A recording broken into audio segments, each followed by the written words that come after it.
Well, as stated by President Joko Widodo, this world needs a neutralizer, and ASEAN has been carried out the role as a peace contributor. Now, to learn more about how ASEAN can be a neutralizer among global rivalries, we will talk to BINUS University's International Relations lecturer, Sukmawani Bela Pertiwi. Bela, welcome back. Thank you very much for inviting me. Yeah, so you were just here on Tuesday, but you're back here. I'm back. Obviously, we have plenty of questions for you. So this is interesting. On the 43rd ASEAN Summit and its sideline events, delegates of countries known for their rivalries were in attendance. So how do you see this moment in curbing that sense of rivalries? All right. So theoretically speaking, actually increasing or greater interaction among actors is expected to also increase mutual understanding among actors that, well, it is eventually expected to also lead to peaceful relations between them, right? And so that's why, despite of the costly ceremonial meetings, states they are willing to attend and to hold this kind of meeting because it increased the habits of communicating and coordinating with each other. But the problem with this 43rd ASEAN Summit is that the absence of the top leaders from the United States and China. We know that the United States is represented by the Vice President Kamala Harris, and China is represented by the Premier Li Qiang, right? And so the absence of the top leader, the presidents from both countries, actually undermine the credibility of this forum to help facilitating dialogue between these two competing parties. And I think beyond that, it's also a bring negative consequences to the spirit of multilateralism in general, because states, they are becoming more reluctant to come to multilateral meetings and prefer more to adopt power politics or even a bilateral approach to deal with their problems. It is interesting you've mentioned about the keyword of mutual understanding and also the absence of the top leaders. It become like undermining the summit. Let's say, let's jump into the East Asian Summit. So yes, we have U.S. President, Vice President Kamala Harris, China Premier Li Qiang, and don't forget also Foreign Minister Sergei Lavrov from Russia. But I think at the end, the summit result with a statement as well.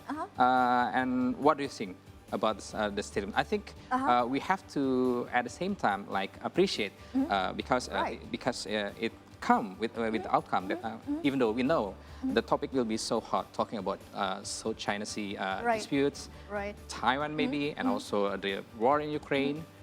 How do you see that? Yeah.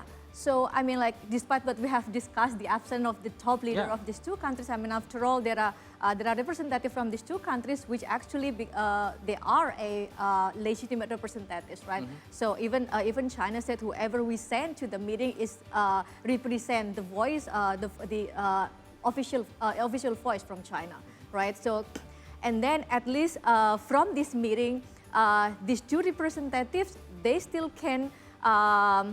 I mean, like, they still can involve in so many areas of cooperation, right? From the East Asian Summit, there are lots of areas of cooperation that have been discussed and that have been agreed as well. And they also discuss sensitive issues from global non-proliferation, North Korea, Ukraine, and even the South China Sea. So what I would like to say is that this forum still provide an avenue for both countries to at least tell each other, coordinate what are their interests on this issue. Right.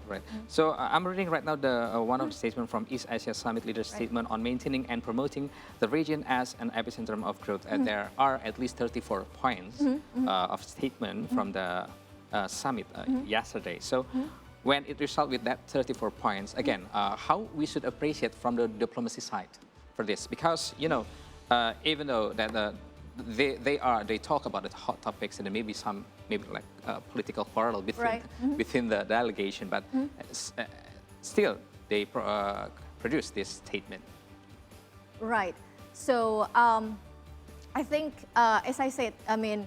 From the side of diplomacy, I mean, from the side of our foreign affairs ministry, I think they have also a big role for making it still with the statement at the end. What do right. you? Yes. Yeah, I think that's part of the success of Indonesia as the host of the summit, right? I mean, despite the differences, the invitees, most of them come to the meeting and they still can produce joint statement and I think not only joint statement but also concrete cooperation in various areas, including, for example, EVs, electronic vehicles, in terms of ASEAN Plus 3, for example. So that's what I would say is part of Indonesia's success in this sense. Right. Now, if we're talking about East Asia, it includes China, Japan, and also South Korea. So, in your opinion, how does these countries play their role in Southeast Asia's peace stability? Okay. So I think it's interesting because in the past we usually talk about the roles of ASEAN, so vice versa, the roles of ASEAN in managing regional stability in East Asia, because these three countries, China, Korea, and Japan, they couldn't sit together because they have, long histories of animosity, rivalries between each other. Right? Up until now, yeah. Right, and that's also the history why we have the ASEAN Plus 3 and also EAS Summit, because they could only sit with ASEAN, right? But now that we talk about the Indo-Pacific, where East Asia and also Southeast Asia in it, right? So how's the roles of these three countries in Indo-Pacific? I think there are two things, yeah. The first is more a little bit destabilizing if you talk about political aspect, but of course it's stabilizing when we talk about economic aspect. Why I mentioned this? Because the very first reason why we have the Indo-Pacific region, because we have the rise of China and the United States, and together with its allies, including Japan and South Korea, they are trying to rebalance China. So that's what I say, it increased tension in the region, politically, right? But if we talk about the economic aspect, these three countries, they are now the engine of global economic growth, right? And so these countries are important for Southeast Asia. They are also among the top 10 origins of foreign direct investment in the regions. We, particularly after the pandemic, we have a financing gap for our infrastructure, right? So that's why these three countries becoming very important for us economically. Economically. So I have one follow-up question for this. Based on a statement from President Joko Widodo, we are the neutralizer and also like safe house. You've mentioned about they couldn't sit together for the this Asian, East Asia countries, China, Japan, and Korea, and South Korea. And then the new one is Indo-Pacific region. And again, how do see and how do we should see the implementation as neutralizer and also the safe house in terms of these East Asia countries? Despite we said that economically, let's say they invest a lot here, but we need also to appreciate ASEAN that, let's say there can be a safe house for them, so they can sit together and at least talking to each other through ASEAN moment or ASEAN forum. Right. That's the thing that ASEAN should maintain, the centralities of ASEAN. That's why if we read the majority of documents produced in the summit emphasizing the importance of ASEAN centrality, ASEAN as the epicentrum, and the importance of following the ASEAN-led mechanism, because other countries, for example, United States, for example, they have their own platform, right, for the Indo-Pacific Economic Framework, right? And ASEAN have the ASEAN Indo-Pacific Forum, right? So that's why, amid these various competing forums and mechanisms proposed by other countries, ASEAN should maintain its centrality in order to be able to control this. Now, we've been mentioning about the Indo-Pacific region. Another result of the summit was the announcement that Australian Prime Minister Anthony Albanese will visit China this year. And this is the first time after 2016. How do you see this result in contributing peace stability in Southeast Asia? Yeah, I think that is important because it would create complex interdependence between them. Australia has been long close allies of the United States, right? And they just established AUKUS, right? The unilateral security arrangement between the United States, Australia, and also Britain, right, against China here in this sense. So their relations are not pretty good recently. And during pandemic, we know that Australia also proposed the investigations of the origin of the COVID-19, right? And that really cause anger from China's side. So that's why this, improving relation between these two countries, followed by the plan of visit from the Australia to China, I think would add to more stabilizing impact, because meaning that Australia will think twice, right, in any decision that they would take. Right. So I have one follow-up question again for talking about, let's say, again, with the implementation of neutralizer and safe house in terms of South China disputes.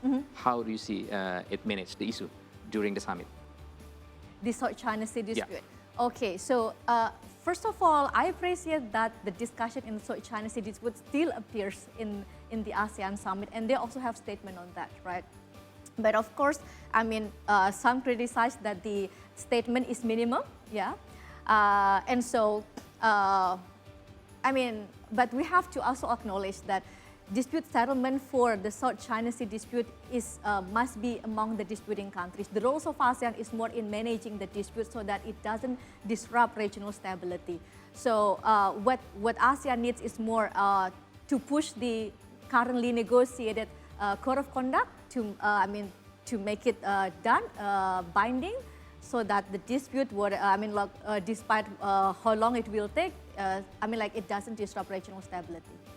Now, Bela, our last note from the 43rd ASEAN Summit is that conclusively, we can say that the summit has been successful in gathering nations and producing outcomes. But the upcoming question emerged, how do you think this effect can be communicated to a wider public? Right.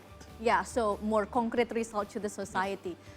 First of all, I mean, like, I think we also discussed several days ago that this year ASEAN Summit is, I mean, like, people can feel, people can see, right? People can see the process, and people also can see the impact, at least from people in Jakarta, right? Can see the, and that's good because we have talked a lot about the ASEAN as elite forum, right? As only talk shop, but now it is more people-centered.